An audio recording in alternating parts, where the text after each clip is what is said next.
کبھی کبھی ذہن میں یہ بھی خیال آتا ہے اچھا جی میں توبہ کر لوں گا، اللہ بڑا رحیم ہے، اللہ نے کسی کو تو معاف کرنا ہی ہے، اللہ معاف کر دے گا۔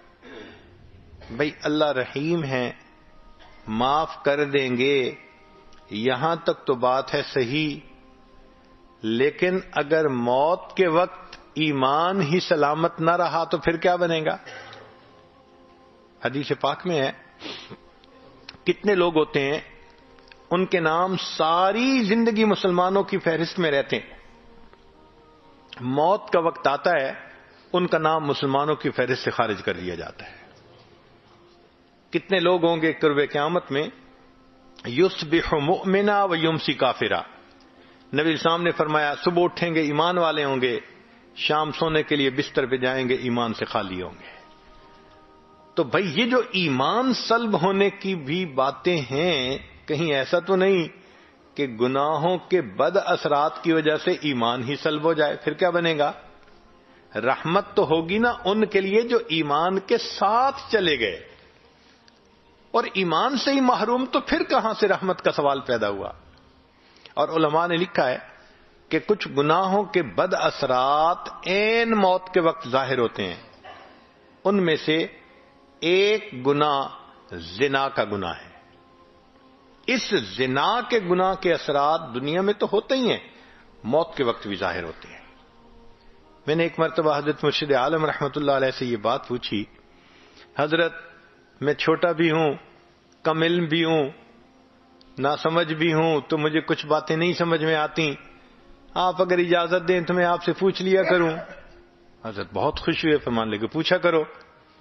تو میں نے یہ سوال پوچھا کہ حضرت تلبیس ابلیس کتاب میں ایک واقعہ پڑھا ہے، ایک حافظ قرآن تھا جس نے کہ بد نظری کی، شہوت کی نظر کسی پر ڈالی، اور اس کی وجہ سے 20 سال کے بعد وہ قرآن پاک سے محروم ہو گیا، قرآن پاک سینے سے ہی نکل گیا۔ تو میں نے کہا کہ حضرت اس ایک مرتبہ کسی غیر کو دیکھنے پر اتنی بڑی محرومی کہ قرآن پاک سے محروم ہو گیا، یہ تو بہت بڑی سزا ہے۔